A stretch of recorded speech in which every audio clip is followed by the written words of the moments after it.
Well, welcome back to session 2 of our Got Questions conference. Alycia Wood is going to be speaking now. She's an itinerant speaker at RZIM and graduated from Roberts Wesleyan College with a degree in criminal justice and sociology, and from Marygrove College with a master in social justice. She also graduated from the Oxford Center for Christian Apologetics and spent 2 years as an OCCA fellow with RZIM in New England. Alycia has addressed major issues surrounding faith to diverse audiences, whether at major universities or men's and women's prisons. Alycia loves engaging with the person who finds Christianity ugly or unbelievable. Alycia, take it away.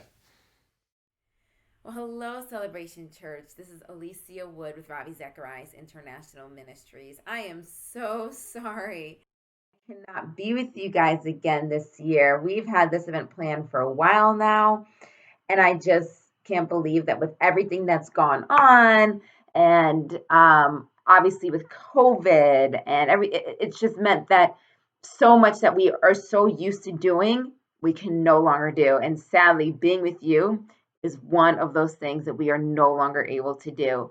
But I'm thinking of you all. I love the time that I was with you. I guess maybe it was 3 years ago now. And I looked forward to being with you again. But hopefully another time in the future we can be face to face and see each other. And so what I'm actually going to do today is I've actually recorded this actual conversation and talk today on suffering.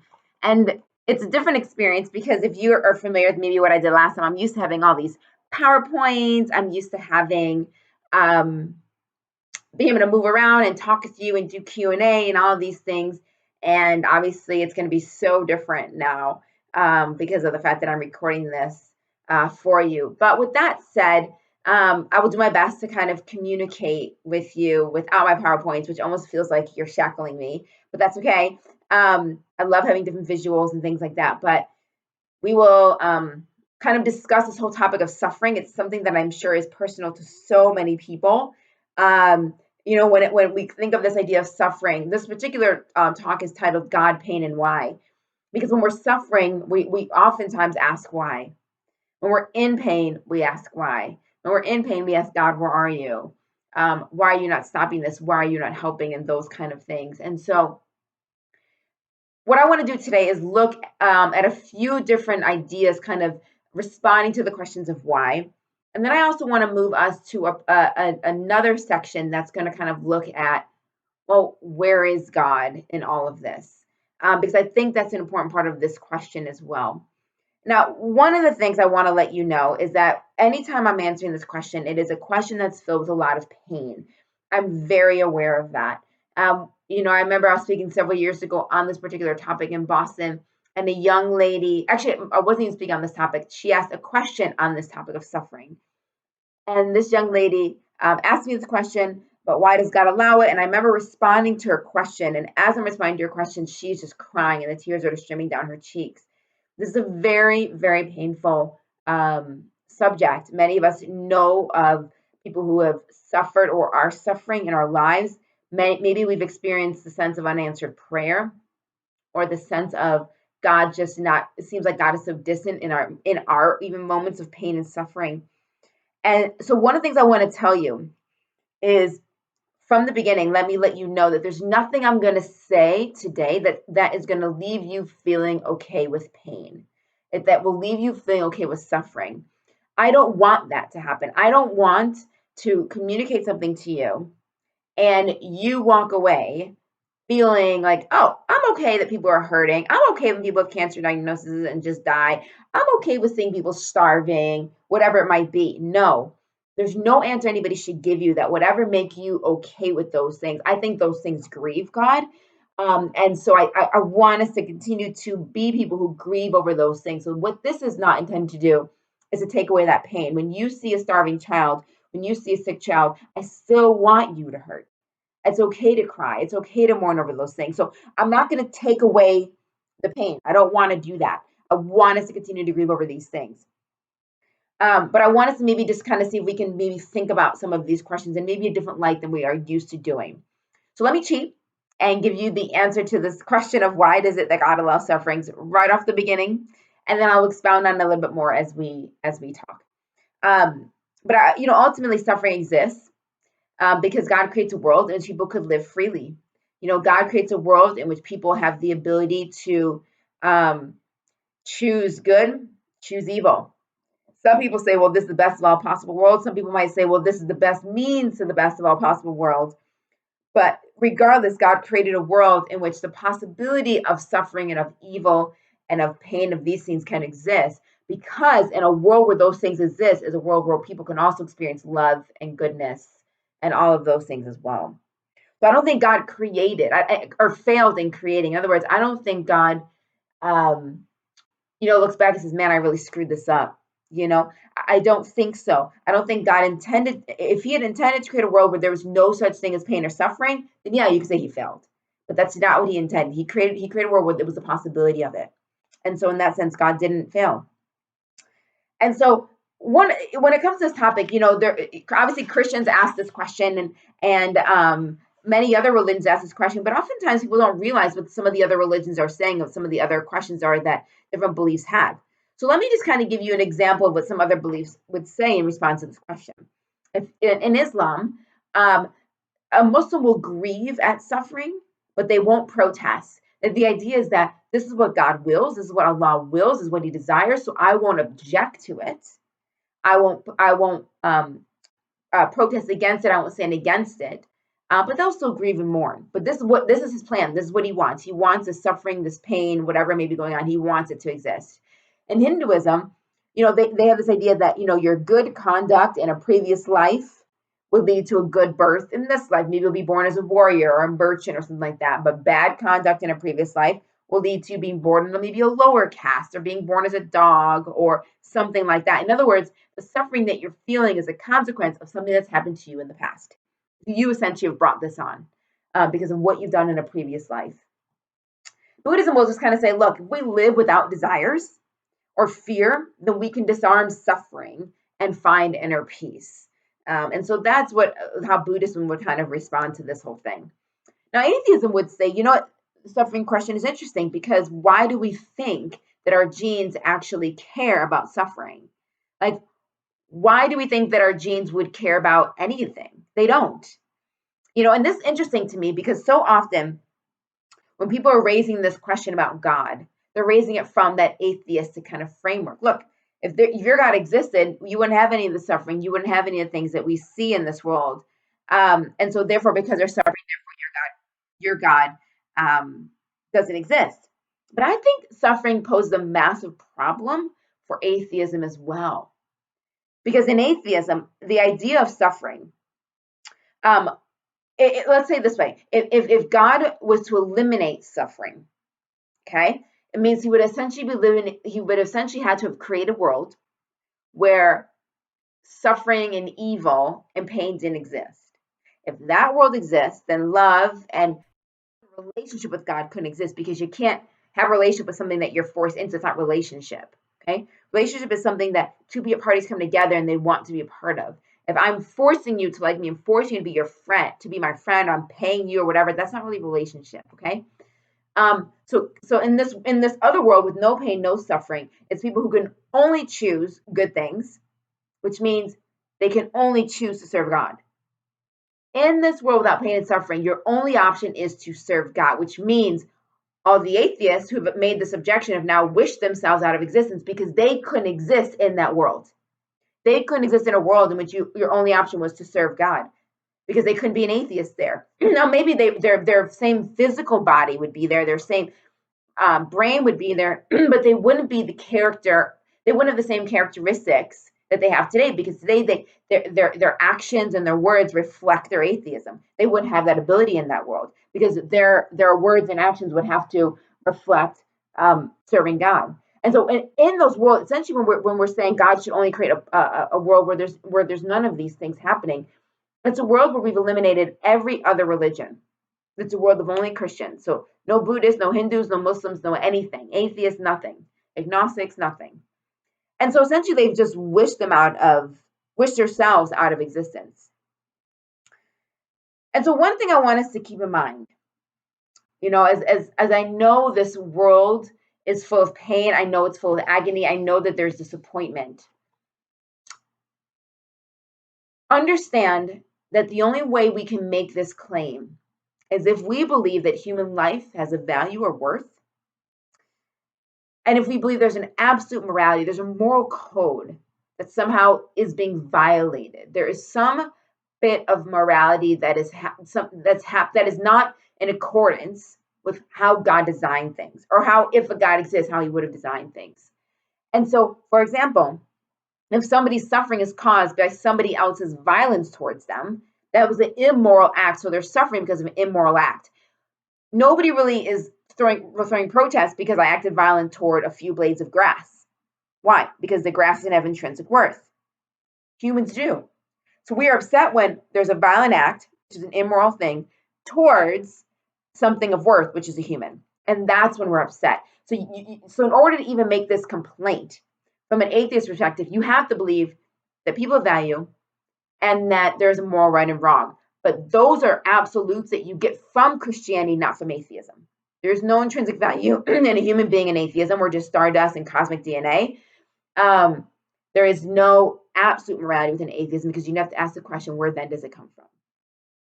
So there is none of these things that are necessary to make the valid complaint. But in spite of all that, as Christians, we need to keep in mind throughout this whole talk that we're going to go through here, is one thing I want us to keep thinking through is to ask ourselves this question: is God's goodness contingent upon the events in my life? Is God's goodness contingent upon the events in my life?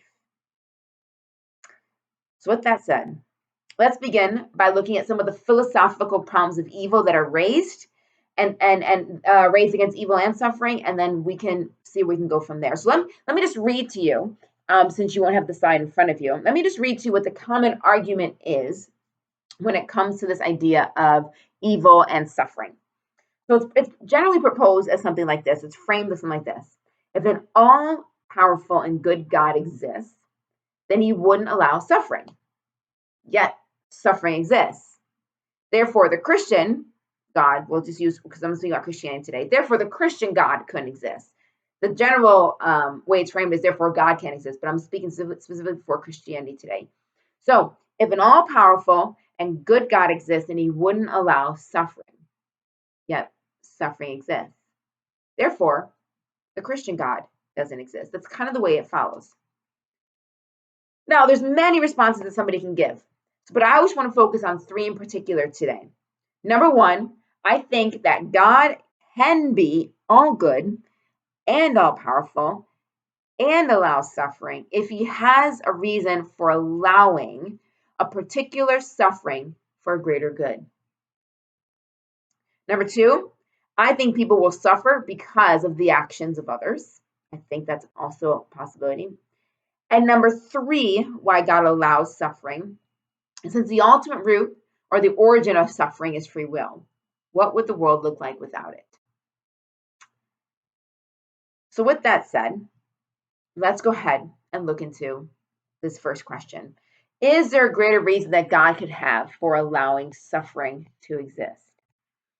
How many of us can look at maybe a time in our life where we've had a really challenging time, a really rough patch? Maybe things didn't go the way we wanted. Maybe it was painful. Maybe we were sick. Maybe we had deaths in our friends and family relationships, whatever it might be.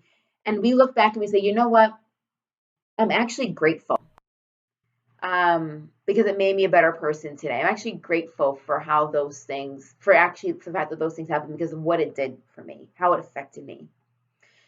Just a quick story on this. I have a cousin who was born in a different country. She was adopted when she was 2 years old, but she had contracted polio before she was 2 years old, and that left some permanent damage in her leg. As they're coming to America, as she got older, around middle school, the doctor said, you know what? We can get your leg to grow a whole inch. But essentially, they're going to have to basically put her in a particular kind of brace where it actually clamps onto the bone, and they actually every night would have to pull and stretch and adjust the clamps to help facilitate the stretching. And she'd have to be in this brace for a whole year, but maybe they'd get this bone to stretch an inch. So that's what she did. For a whole year, she did this. And they got to stretch an inch. And the doctor said, okay, we've gotten it a whole inch. We can stop here, or we can do this for one more year and see if we can get it to stretch a whole nother inch. And so she decided that she wanted to do what the doctor suggested or offered. And she decided to wait for another year. And so after another year of pain and agony of having to get up every Friday by 4 a.m. so she could be to the doctor's appointment by 6 a.m. and then still go to school. Imagine that. Imagine that every Friday, that's what you have to do in middle school. After that second year, they got to stretch a whole nother inch. And so 2 inches she was able to get of her leg back. What's so interesting is that if you talk to her today, she wouldn't say that she regrets it. She doesn't regret what had happened, that she had to go through all that work and all that pain just to get the leg to stretch. But you know what? She's really sympathetic towards people who go through painful situations because of it. It fundamentally changed who she was as a person. She had to be in a wheelchair. Middle school, people tease you, make fun of you. She's way more empathetic, sympathetic to people who have to live life in ways that maybe aren't the norm. Because she knows what it's like to sit in that chair. She knows what it's like to people make fun of you or to be embarrassed or humiliated. There's a sense in which the suffering in her life changed her. Is it possible that suffering is allowed at times because of what it teaches us, because of what it communicates to us? I found in my life that some of the most giving people are those who have never, that at some point in their life have not had money. And so now that they have money, they're so giving. Or they're the people in life who at some point didn't have, and now that they have, they do more with what they have because they know what it's like to be in those positions where you don't have, and they take care of people who don't have as much. I don't think it's unreasonable to say that we're different after suffering compared to who we were before. And you may even have examples of that in your own life. Philip Yancey once said that we discover the hidden value of suffering only by suffering. Not as part of God's original or ultimate plan for us, but as a redemptive transformation that takes place in the midst of trial. It's the idea that pain can be redeemed even if it's not removed. God is concerned with how we turn out. Perhaps this is part of the greater reason God has. Timothy Keller once said, if you have a God great and transcendent enough to be mad at because he hasn't stopped evil and suffering in the world, then you have at the same moment a God great and transcendent enough to have good reasons for allowing it to continue that you can't know. Indeed, you can't have it both ways. When attempts to understand God seem to fail us, perhaps this is just a sign of the vast ocean of distance that separates our comprehensions. Let's move on to reason number 2 as to why is it that God can be good and powerful and allow suffering. Now, this explanation is going to be much more closely tied to the previous one, in the sense of it talks about the effects of somebody's life on us. I've been to India several times. It's a beautiful country. It's a wonderful country. I like being there. But I recently learned of a gentleman that lives in India, and I want to share his story with you. India is known to be the third poorest country in the world based on statistics in terms of the most poverty-stricken regions in the world. Over 32 in 2010, over 32% of Indians were below the poverty line, which is used internationally at about $1.25. So 10 years ago, 32% of the Indians are below the poverty line, which is $1.25 US daily. More than 68% are earning a living at $2 a day.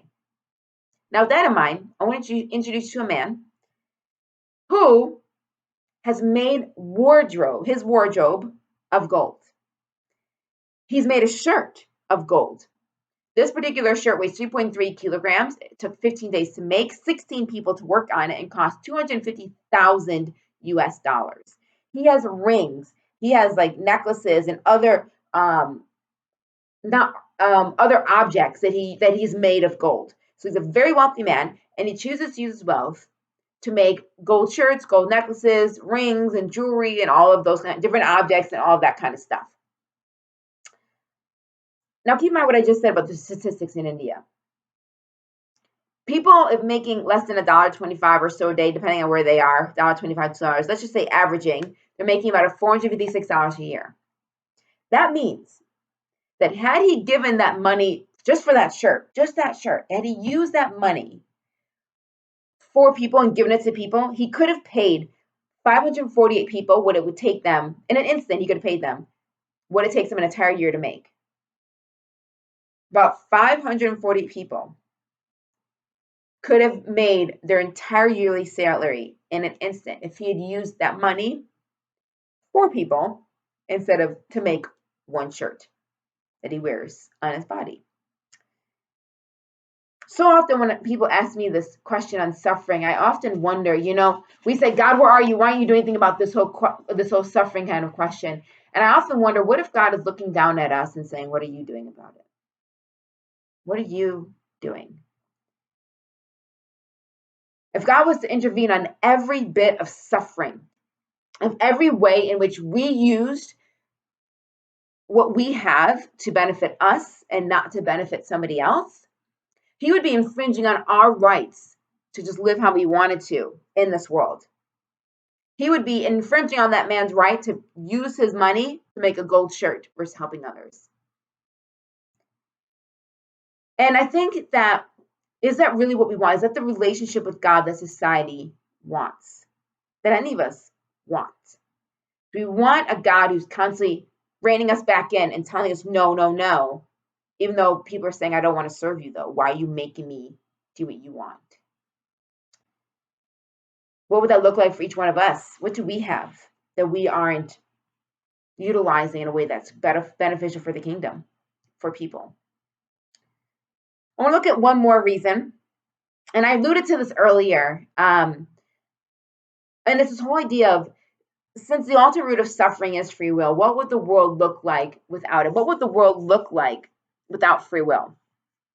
Now, once again, like I said, God creates us to be in close relationship with him.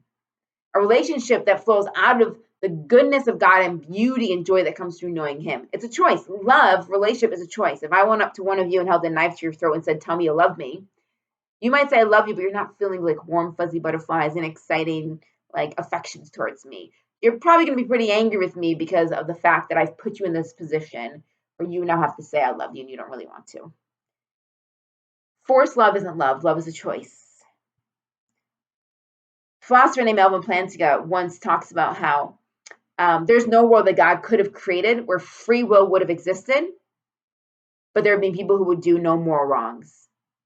Any world where there would be a free will would have people who are doing no more wrongs, is what he would say. But like I said earlier, even if this was able to happen, even if it was possible that God could create a world where there was no evil things happening, it would eliminate certain people from existing in the way they do now in that world. Like oftentimes we think, oh, if things were different, I lived in this time period, I would do this. You need to understand that so much of who you are is shaped by your experiences and your knowledge of what you have around you. You're not going to be the same person 300 years ago or 300 years in the future that you are today. Even though you may be the same person DNA-wise.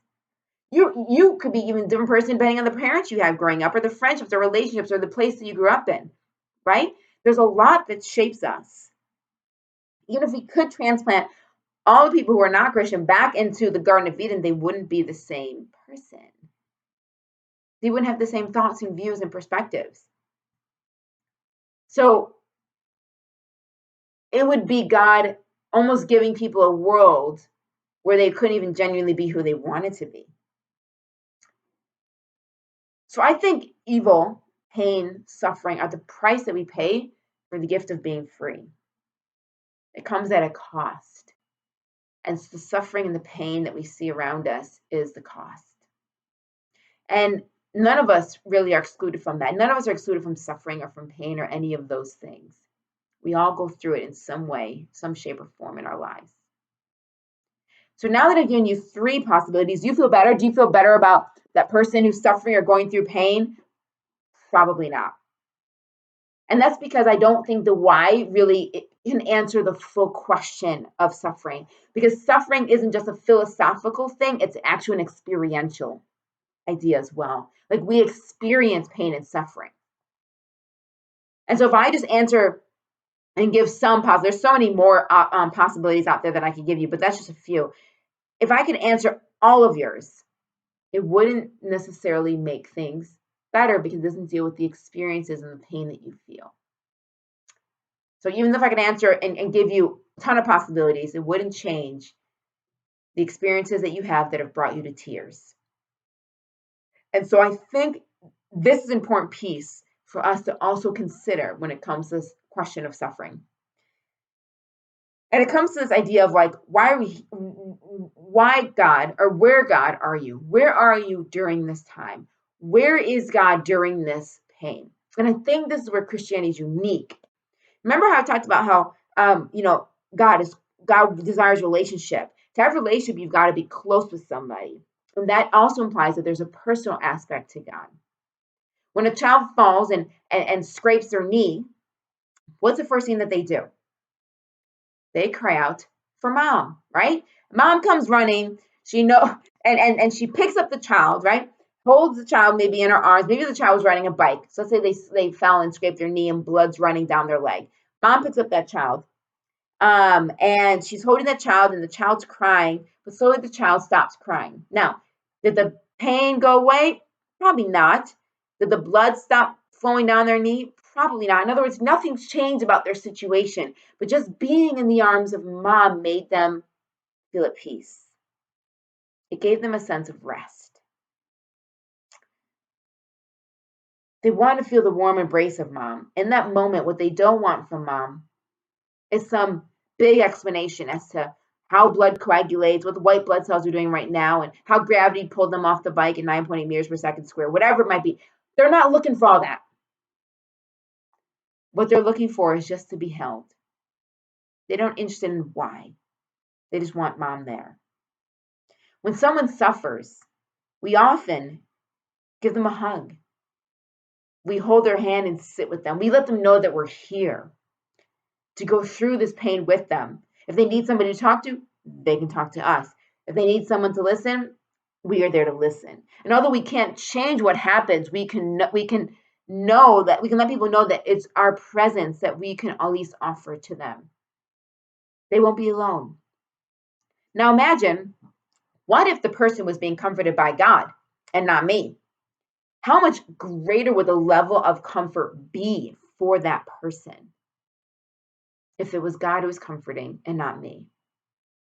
The promise isn't that God would stop us from all pain, but that we would be held in those times of pain. He's sorry, he's hurting too, and he knows what it's like to feel pain because this is a God who has also experienced pain. Have we ever thought that maybe our response to suffering is actually making it worse? In other words, the fact that we focus so much on the why, have we ever considered that maybe that's making it worse? What if the why actually increases our grief? What if the why actually increases the pain that we experience instead of lessening the pain that we experience? What if the why, after we get the why, makes us cry more? I think this is one of the reasons that God withholds the why from us so many times in our lives, because I don't think the why brings healing. I was in England several years ago and speaking with a bunch of other people at a particular high school. And one young lady came up to me after one of the events and said, why did God let my father die? He was an alcoholic. We tried to get him help. We tried to take him to rehab and do all these things. And eventually he died. He drank himself to death. Why would God let that happen? Now, unless I got this massive download from God in that moment, I can't answer specifically for her why God let this particular thing happen. I can't do that. But let's say I did. Let's say God in that moment spoke to me, gave me this massive revelation, and told me why she died. And so I say to her, guess what? I know why. I know why your dad died. Your dad died because he actually didn't want kids. See, when you and your brother were born, he just felt like his life was. He didn't know how to raise kids. He didn't really like kids. He didn't really want kids. And so he just drank himself in order to learn how to deal with kids. So that's why your dad died. Let's just say I knew that. Did that make, now I tell her why. You got your why. You've been asking God for why. I gave it to you. This is your why. This is such good news. You've been wanting God to tell you. He's telling you. Great. Now don't you feel better about yourself? Or do you not feel better? And I think this is an example of why, or of a situation where knowing the why doesn't always help us. In fact, it makes it worse sometimes. I want to give you an example from a woman. Her name is Corrie ten Boom. Maybe many of you may have heard of her. She was born in Amsterdam in 1892. She was a Dutch Christian and author of over 55 books. Became known for her role in hiding Jews during World War II. Her and her family, it's estimated, saved the lives of about 800 Jews until they were arrested in February of 1944. They hid them in every place they could hide people in their house. They were arrested and they were sent to prison. The beginning of her part of her prison included 7 weeks in solitary confinement before she was allowed to step outside for the first time. And during those times of solitary confinement, she writes of the physical, she talks of the physical, mental, and emotional pain that she suffered as she went through the desolation of loneliness. And I want to read to you some of what she said.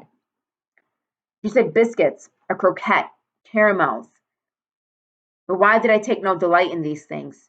There was really no pleasure in nibbling at this or that dainty by myself. It occurred to me to offer some to the Wachmeisterin, but I let the impulse pass.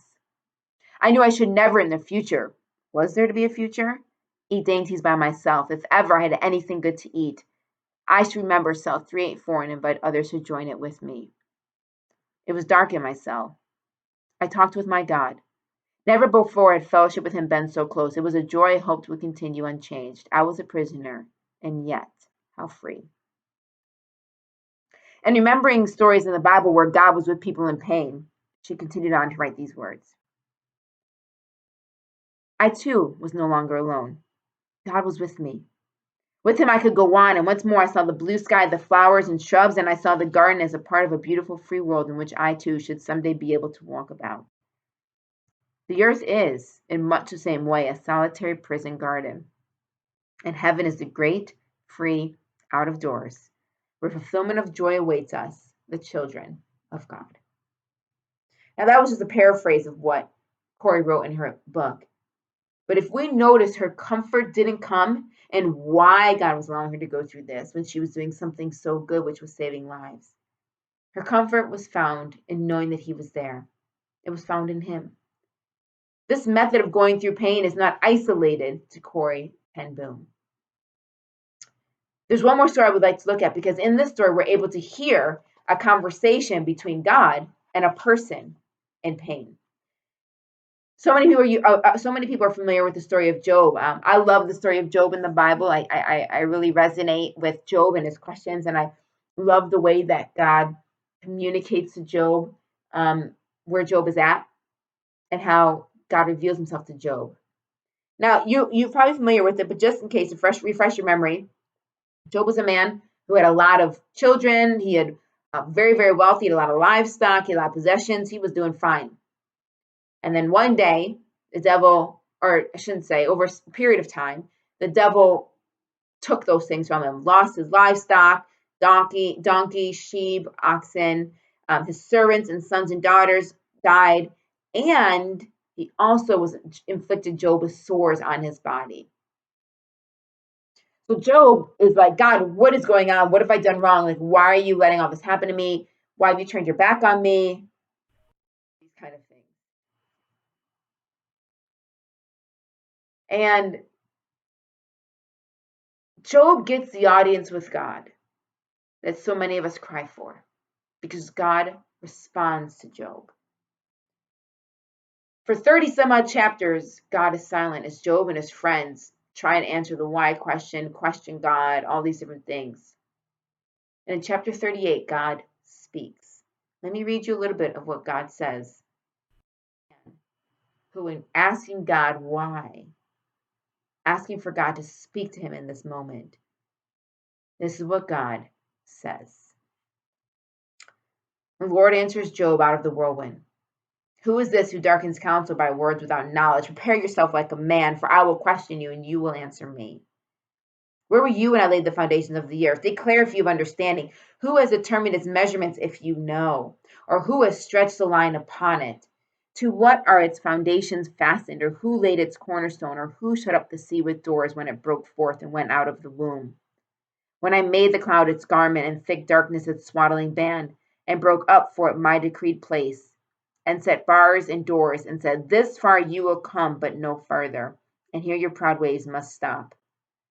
Can you tie the cords to the Pleiades or loosen the belt of Orion? Do you know the time when the wild mountain goats produce offspring? Or can you observe when the deer gives birth? Can you number the months that they fulfill? Or do you know the time when they bring forth? Will the wild ox be willing to serve you or spend the night by your manger?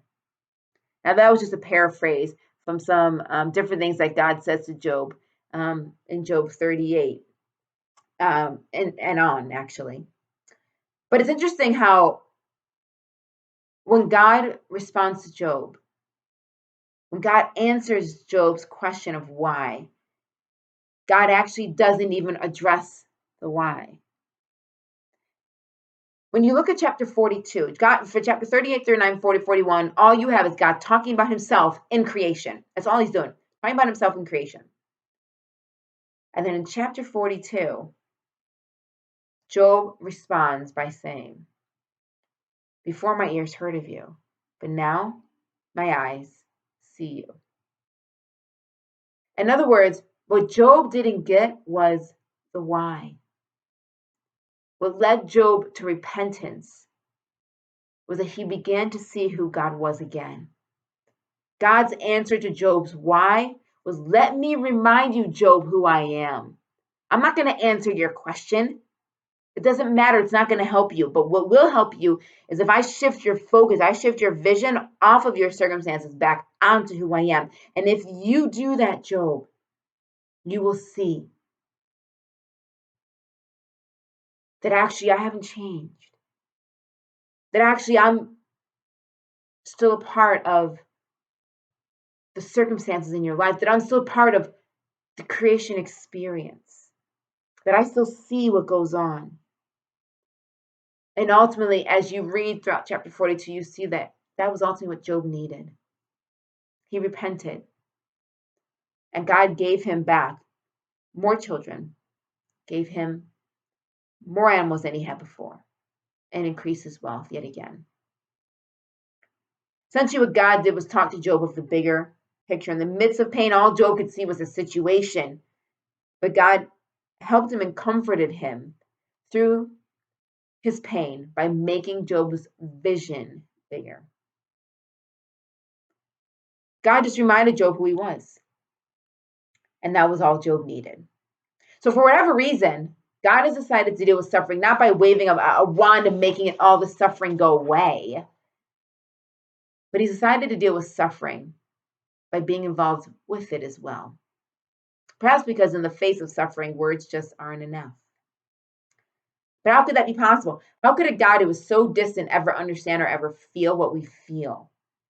Well, here we find one reason why the divinity of Jesus is so important. The divinity of Jesus makes God personal, and Jesus felt pain and suffering even to the point of crucifixion. Let me read you what one particular author, Edward Shalito, says about this very thing. If we have never sought thee, we seek thee. If we have never sought, we seek thee now. Thine eyes burn through the dark, are only stars. We must have sight of thorn pricks on thy brow. We must have thee, O Jesus of the scars. The heavens frighten us, they are too calm. In all the universe we have no place. Our wounds are hurting us, where is the balm? Lord Jesus, by thy scars we claim thy grace. If when the doors are shut thou drawest near, only reveal those hands, that side of thine. We know today what wounds are, have no fear. Show us thy scars, we know the countersign. The other gods were strong, but thou wast weak. They rode, but thou didst stumble to a throne. But to our wounds, only God's wounds can speak. And not a God has wounds, but thou alone. I think it was Dostoevsky who said, I may not know the reason for suffering, but I know that no other God has scars. In Christianity, we have a God who experienced pain, suffering. It's a God who knows what it's like to have friends betray them, to be accused of something unjustly, to be unjustly punished. A God who knows what it's like to feel and experience physical pain and to have the scars of it. Jesus's death and resurrection is good, coming out of the greatest evil that could have ever occurred, which was the crucifixion of the Son of God. And as Dr. Vince Vitale says, the cross is where God protested that it's not okay to just look the other way when people are beaten and abused and enslaved, that there do have to be serious consequences for sin. But the cross is also where God declared that he can't stand to see any of those he has brought into this world lose their lives to those consequences. And so he lost his own life. And in doing so, offered to every person a life that can never be lost. The Christian fiction fixes all wrongs and injustice and rebellion and pride and, yes, suffering. And the message of it is clear. This is not the way that things were supposed to be, so God has done everything he can to fix it. Someone has to pay for the wrongs committed by man, either us or him, and he chose himself. And because of his death, it brings a hope. And a hope and assurance that things will one day be better. That God will create a new world without any pain that we experience now. And this world that we live in is temporary, but that world, that next world, is eternal. And that is where Christians' hope lies. Not that everything's going to be better now. Even if they find a cure for cancer, there's going to be other things that still will kill us, even if it's just old age. There's going to be other things that will still lead us to suffer. And so our hope for the Christian doesn't lie in things getting better right now. It lies in the future world in which we will never have to deal with these things again. The last book of the Bible, Revelation, gives us a glimpse as to what that world will look like. And I want to read you, paraphrase what the author John says. It says, then I saw a new earth. The first earth had passed away, and there was no more sea. I, John, saw the holy city coming down out of heaven from God. And I heard a loud voice from heaven saying, look, the tabernacle of God is with men, and he will dwell with them. They shall be his people, and God himself will be with them and be their God. God will wipe away all tears from their eyes. There shall be no more death. Neither shall there be any more sorrow, nor crying, nor pain, for the former things have passed away.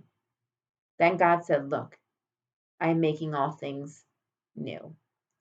Right, for these words are faithful and true. My friends, we will always ask this question of suffering. It's the age-old question that philosophers and theologians and just humans, just people have been dealing with for thousands and thousands of years. The question will never go away. We will never not wonder. We will never stop asking why. But maybe what we need to know is that it's actually okay to mourn and grieve over these things. Number two, we can ask why, but don't think that why will necessarily heal you. But number three, it seems that what people found comfort in the Bible, they found it in relationship and in being comforted by God, and closeness with him is where they found their comfort. And for many people, for many of us, how God comforted them in the past is how God comforts us now today. As Paul writes in Romans 8, I consider that our present sufferings are not worth comparing with the glory that will be revealed in us. This world is temporary, that world is eternal. And ultimately, we can trust in God in the midst of the pain and suffering, know that this isn't the world that he wanted. But it was in this world that you and I were able to be the people we are today. We are shaped by evil and suffering and pain and agony. We would be different if we didn't know what that was. And in this world, we have been shaped and we look the way we are today because of it, as people who serve God, sometimes with arms that are fully extended and sometimes with arms that are in pain and can only go this far because of the disappointment we feel because of God letting us down, or just because of his own This one we feel because God hasn't answered prayers when we wanted to when it came to suffering. But no, my friends, you're not alone. That we have a God who knows what suffering is like, what it's like to experience pain. And who better to pick us up when we fall off that bike than mom, to hold us, to comfort us, even though blood is still dripping down our knee. But we can find comfort in mom because she herself has 2 scarred knees when she fell off her bike. And it's in her arms that we can rest. And so it is in the arms of a loving God who knows what all this stuff is that we can ultimately find our rest. Doesn't mean that it won't hurt. It just means that there's a way that we can live in the pain in his arms. Thank you, guys. Well, thank you so much for joining in with us for night 1 of our Got Questions conference. We are just getting started. So make plans to be back here again tomorrow night at 7 p.m. We're going to have 2 more sessions that you do not want to miss. I'll see you tomorrow.